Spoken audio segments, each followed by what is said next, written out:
రాజులు గాని భూమి రాసిచ్చే పెద్ద మనుషులు గాని ఎవ్వరూ లేరనుకో, మరి కొంతకాలం చూసి ఇక్కడ మకాం ఎత్తేసి పట్నంలో డేరా వేస్తే మంచిదేమో. అంతే మరి. చుక్కాకో చుక్కాకో చింకాంగో అంచుంగ్ చింక చిత్రాంగి కౌ చింక ఎవడరా నువ్వు? ఎవరో మొక్క నువ్వును. చుంకింగ్ చింగ్ చంకాంగో అబూ ఢిల్లీ నుంచి వచ్చిన అబ్బా హాలీ షేకు గారి అసిస్టెంట్ హాయ్. ఆయిల్ వ్యాపారం కోసం వచ్చిన షేకు గారి సరసం కోసం లడ్కి కావాలని వాకప్ చేస్తే చిత్రాంగి హచ్చి లడ్కి అంచుంగ్ చింక చిత్రాంగి కౌ చింక. ఇదిగో పకీర్ సాహిబు, మీ గారి దగ్గర బాగా ఉన్నాయా? ఇదిగో చోటా ఈనాం మా షేకు గారికి బచ్చి నచ్చితే హాయిల్ కనిపించేస్తారు. ఇదే బాబు మా చిత్రాంగి, మీ సేటి గారిని రమ్మని చెప్పండి. సుందర్ పంతుం చింక సేట్ చింకింక బేబీ పంచుంక చింపల్ చుంక. అమ్మా, ఆ షేకు బాగా ఉన్నవాళ్ళగున్నాడు. అరే ఓ జంతర్ మంతర్ కేకావో కౌన్ హై యే చిత్రా? రండి రండి. నేనే షేక్జీ, చిత్రాంగిని. మీలాంటి వారు మా ఇంటికి రావడం మా అదృష్టం. వచ్చిన మాకు కావాల్సింది ఇచ్చుకుంటే మేము మీకు హారం పెడతాం. అవును బుల్బుల్, మెత్తటి జాగా చూసి ఖరీదిచ్చి ఆయిల్ తీద్దామని ఆయా హూ. కానీ మనకి లడికి తోడు లేకపోతే అబ్బా ఆయిల్ వ్యాపారం బోరు కొడుతుంది. అందుకే నీ గురించి విని కొన్నాళ్ళు ఇక్కడ ఉందామని వచ్చా. మీకు ఇష్టం వచ్చిన నాళ్ళకి రండి షేక్జీ. మా చిత్రాంగి మీ బీబీ అనుకోండి. చూస్తాం, మీరు మాకి బాగా ఖుషి చేస్తే చెప్పినట్టుగానే పెడతాం నగలు. బుల్బుల్ అంకంకో ఆయిల్ కక్కో. ఇదిగో జంతర్ మంతర్, నీ కాలక్షేపం కావాలంటే నేనున్నాను. పంచుంకో మేము అమ్మకి అబ్బాకి ఏకీ పీనుగా.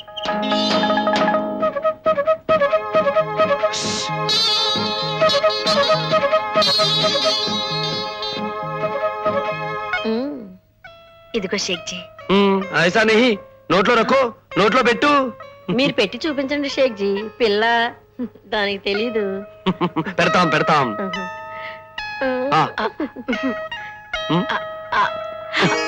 అబ్బా, ఇప్పుడే చెప్తున్నాను, ఈ షేక్ గాడు వాడు ఆయిల్ అయిపోయిన తర్వాత వాడి దాన్ని వాడు పోతాడు. అప్పుడు నువ్వు బతకాల్సింది మా ఆయిల్ తో. కొరయ్యే సాలే, కుత్తే చేసే భౌ భౌం అంటున్నాడు. వీడు అరబ్బీ భాషలో కుక్క రక్కని తిడుతుంటే చూస్తూ ఊరుకుంటావా? ఆయన అలా తిట్టకండి అలా షేక్జీ. చెప్పు. ఈయన కనకారావు గారని ఒకప్పటి కారణం, మాకు పెద్ద దిక్కును. అరే లడికి, మరి ఆ మాట చెప్పవే. వీరితో మేము ముఖ్యమైన విషయం మాట్లాడాలా. తోడే దేర్కెలియే తుమ్ అందర్ జావ్. ఏమిటా పిచ్చి నువ్వు? అసలు నువ్వు నాతో మాట్లాడేది గాడిది గుడ్డు. ఐసా మత్ బోలో కనకారావు భాయ్. మాతో నువ్వు దోస్తీ చేస్తే మీకు వేలకి వేలు లాభం వస్తుంది. ఏంటి వేలకి రూపాయలే? దేకో భాయ్, రేపు ఉదయం నువ్వు వచ్చి మమ్మల్ని కలిస్తే ఇక్కడ పొలాల విషయం మాట్లాడుకుందాం. నువ్వు మాకు పొలావ్ పొలాలు కొనడం మీరు మద్దతు చేస్తే మీకు నేను వేలకి వేలు ఇచ్చుకుంటా. మరి అలా చెప్పరేమిటండి షేక్ గారు? సైరా బాను. అదెవరు, మీ పార్ట్నరా? అబుదాబి మూడో బేగం. అయితే పర్వాలేదు, తప్పకుండా మీతో నేను చేతులు కలుపుతాను. మరెవరిని కలుపుకొని మాత్రం మీరు నాకు మాట ఇవ్వాలి. బహుత్ అచ్చా బహుత్ అచ్చా. దోస్తీకి గుర్తుగా ఈ సెంట్ బాటిల్ నజరానా. చిన్నసు నూనె బావు ఇచ్చినంత ఆనందంగా ఉందండి. వస్తానండి, రేపు పొద్దునే తమ దర్శనం చేసుకుంటాను. నమస్కారం. ఏమిటి షేక్జీ, కరణం ఏదో బాటిల్ పట్టుకొని సంబరంగా పోతున్నాడు. పైసే దియా ఔర్ యే హమ్నే ఆప్కే లియే ఖరీద్ లియా. ఈ హారం నా కోసం ఆయన దగ్గర కొన్నారా? ఆయనకి ఎక్కడిది? వారికి ఎక్కడితో మనకెందుకే బుల్బుల్. వీరు ఈ ఊరి మోతుబరి, బాగా ఉన్నాయన. ఏంటి బాగా ఉన్నాయన? మాకే ఉందిగా. అదే మీకున్నట్టే ఆయనకు కూడా బాగా. నాకేముందో ఆడికేముందో నువ్వేం చెప్పక్కర్లేదు. రే షేకు, నీ వ్యవహారం తేల్చుకోవడానికి వచ్చాను రా. వ్యవహారం? బిజినెస్ का? छोकरी थोड़ी देर के लिए तुम अंदर जाओ. मोदबरी जी, अब हम बातचीत करेंगे. क्या है? बोलो बोलो बोलो बोलो बोलो. పోలు లేదు గీలు లేదు. నువ్వు ఆ కరణం గారి దగ్గర నక్కున్నావు అవునా? అది బిజినెస్ సీక్రెట్, చెప్పకూడదు. ఓ షేకు, మర్యాదగా నేను ఆ మనుషుల చేత నీ కాళ్ళు ఎరగొట్టించి నువ్వు ఈ ఊరు నుంచి కదలకుండా మట్టిలో కప్పెట్టిచ్చేస్తాను. అరే మోతబరి సాబ్, అలా కోపం చేసుకోవద్దు సాబ్. మేము మీకు నిజం చెప్తాం. ఎవరికి చెప్పనని మీది మాకు వాదా కరో. వాదా అంటే? అదే మాట మాట. అదే సాబ్, ఓ కరణంగా బచ్చా తన దగ్గర నగలున్నాయని అవి మాకు అమ్ముతానని చెప్పాడు. ఒకటి మాకు అమ్మాడు, ఇంకా ఇంకా అమ్ముతానని అన్నాడు. మేము సరే అన్నాం. అదే బిజినెస్ అనుకున్నాను. వాడు ఏదో ఒక రోజున వెన్నుపోటు పొడుస్తాడని. వాడెంత చూస్తాను. వస్తాను. ఏ హమ్నే తుమారే లియే ఖరీద్ లియా. ఏమిటి, నా కోసం కొన్నారా? మోతుబరి అమ్మాడు, మేము కొన్నాం. చూడు నీకు ఎలా పెడతాను. కొనేబే సాలే. ఎవరు వచ్చినట్టున్నారు, చూసి వస్తాను. ఏమిటే చిత్ర, వీరభద్రం గారు ఇంట్లోంచి వెళ్తున్నాడు. షేక్ గారు దుకాణం ఎత్తేసి దుబాయ్ వెళ్ళిపోయాడా? ఆ వీరభద్రం గారు షేక్జీకి వడ్డానం అమ్మారు. షేక్జీ దీన్ని నాకు కానుగ్గా ఇచ్చారు. ఆ? సరే సరే మీరు వెళ్ళండి. ఆ, అది- షేక్జీ గారు లోపల ఉన్నారు. అంటే ఆ వీరభద్రం గారు దొంగ నగలు తన దారిని తను అమ్మేసుకుంటున్నాడు అనమాట. అమ్మో, మనం జాగ్రత్త పడిపోవాలి. ఉమ్.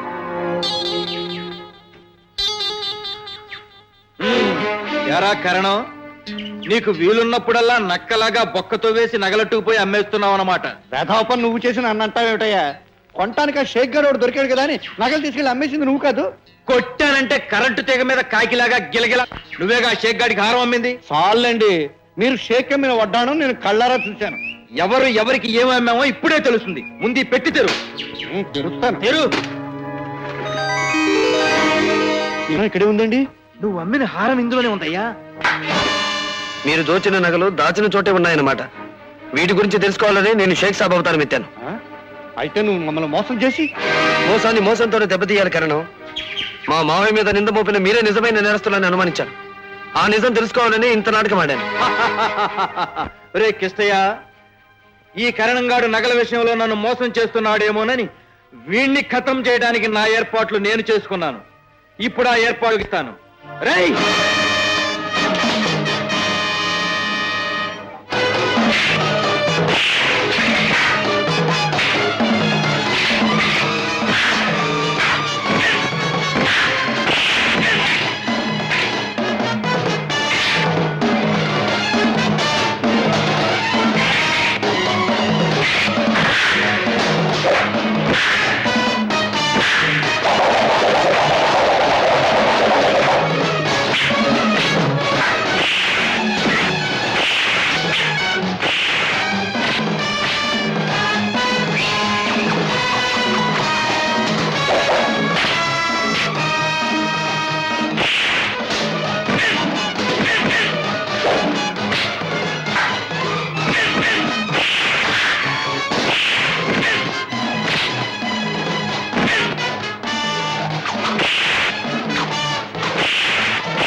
తమ్ముడు,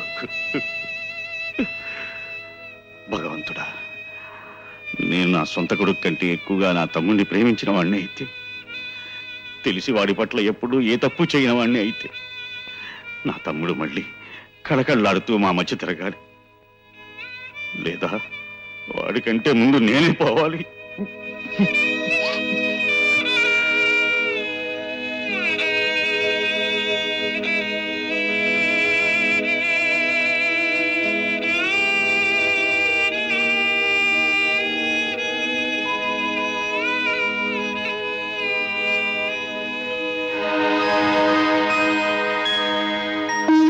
లలిత, బావా, నీకు రక్తం ఇచ్చి ప్రాణదానం చేసిన ఆ దేవుడు ఎవరో చూడు.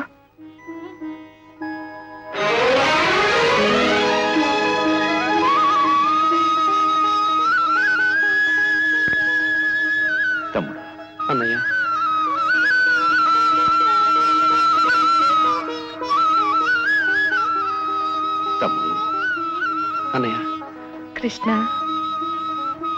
వదిన, బాబాయ్ నాని. వీరభద్రం గారు, వాడి బుర్ర సగం పగిలిందంటారా లేక? సగం పగిలిందో పూర్తిగా పగిలిందో ఇప్పుడు ఆలోచించావు. ఆ, చూడండి, పట్నంలో రంభా క్లబ్ ఓనర్ శేష్ గారు నా బెస్ట్ ఫ్రెండ్. వాడు నేను కలిసి ఎన్నో ఏదో పనులు ఐకమత్యంగా చేసేవాళ్ళం. వాడి దగ్గర దాస్తాను. బాబు, ఈ శేషిగాడు నగల్ని దాస్తాడా లేక తనే ఖర్చేస్తాడా? వాడు కరిచేస్తే నేను వాడిని కొరికేస్తాను. అబ్బాయిని చూస్తే నాకు నమ్మకం కలుగుతుందండి. నగలేవండి, అలాగే. దేవుడికి కూడా కనిపించకుండా నే దాస్తాను. ఒరే జాగ్రత్త రోయ్. నాన్న, మీరు అది ఆ, కరణం, మీరు కంగారు పడకండి, నగలు భద్రంగా ఉంటాయి. రంభా క్లబ్ శేషిగాడు.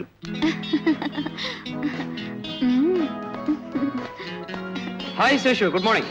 ఏంట్రా ఇలా ఊడిపడ్డా? ఒక ముఖ్యమైన విషయం మాట్లాడాలి, దాన్ని బయట పంపించు. ఏంట్రా అంత సీక్రెట్ అవ్వారం?